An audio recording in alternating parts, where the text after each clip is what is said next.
Assalamualaikum warahmatullahi wabarakatuh. Perkenalkan, nama saya Aprila Silva Kotimah dengan NIM 21016008. Saya berasal dari Prodi Pendidikan Bahasa dan Sastra Indonesia dan Daerah Universitas Negeri Padang.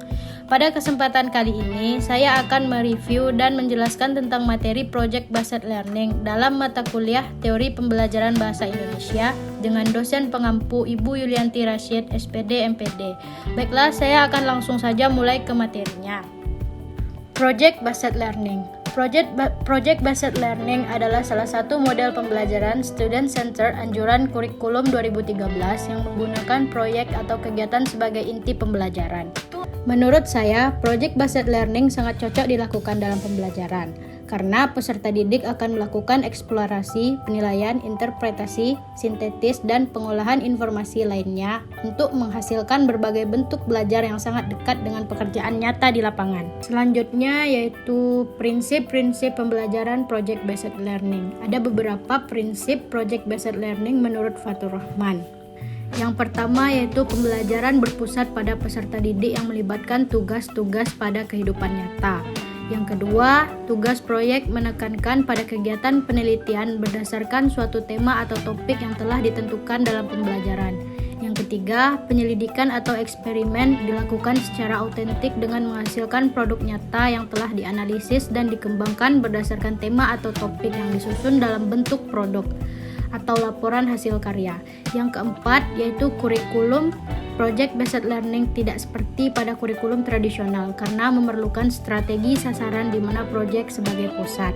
Yang kelima, yaitu responsibility. Project Based Learning menekankan responsibility dan answerability para peserta didik ke diri panutannya. Yang keenam, ada realisme. Kegiatan peserta didik difokuskan pada pekerjaan yang serupa dengan situasi yang sebenarnya. Aktivitas ini mengintegrasikan tugas autentik dan menghasilkan sikap profesional. Yang ketujuh, ada active learning, menumbuhkan isu yang berujung pada pertanyaan dan keinginan peserta didik untuk menentukan jawaban yang relevan, sehingga terjadi proses pembelajaran yang mandiri. Yang kedelapan yaitu umpan balik, diskusi. Presentasi dan evaluasi terhadap peserta didik menghasilkan umpan balik yang berharga. Hal ini mendorong ke arah pembelajaran berdasarkan pengalaman. Selanjutnya yang kesembilan yaitu keterampilan umum. Project Based Learning dikembangkan tidak hanya pada keterampilan pokok dan pengetahuan saja, tetapi juga mempunyai pengaruh besar terhadap keterampilan mendasar seperti pemecahan masalah, kerja kelompok, dan self-management. Selanjutnya yang ke-10 yaitu driving question. Project Based Learning difokuskan pada pertanyaan atau permasalahan yang memicu peserta didik untuk menyelesaikan permasalahan dengan konsep, prinsip, dan ilmu pengetahuan yang sesuai. Yang ke-11 yaitu constructive investigation. Project Based Learning sebagai titik pusat, project harus disesuaikan dengan pengetahuan peserta didik. Yang ke-12 ada autonomi. Project menjadikan aktivitas peserta didik yang penting.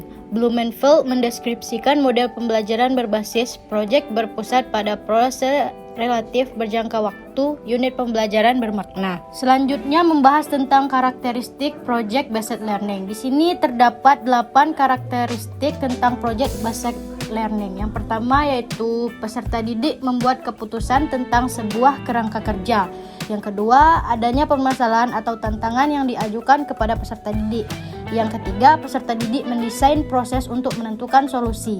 Yang keempat, peserta didik secara kolaboratif bertanggung jawab untuk mengakses dan mengelola informasi. Yang kelima, yaitu proses evaluasi dijalankan secara kontinu. Yang keenam, peserta didik secara berkala melakukan refleksi atas aktivitas yang sudah dijalankan. Yang ketujuh, yaitu produk akhir aktivitas belajar akan dievaluasi secara kualitatif. Yang kedelapan, yaitu situasi pembelajaran sangat toleran terhadap kesalahan dan perubahan. Pembahasan selanjutnya yaitu adalah tentang langkah-langkah Project Based Learning. Terdapat 6 langkah-langkah tentang Project Based Learning. Yang pertama yaitu penentuan pertanyaan mendasar. Yang kedua, mendesain perencanaan proyek. Yang ketiga, menyusun jadwal. Yang keempat, memonitor peserta didik dan kemajuan proyek. Yang kelima yaitu menguji hasil. Yang keenam, mengevaluasi pengalaman.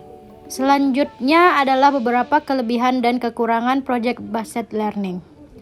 Kelebihannya yaitu yang pertama, membuat peserta didik lebih aktif dan berhasil memecahkan problem-problem yang kompleks.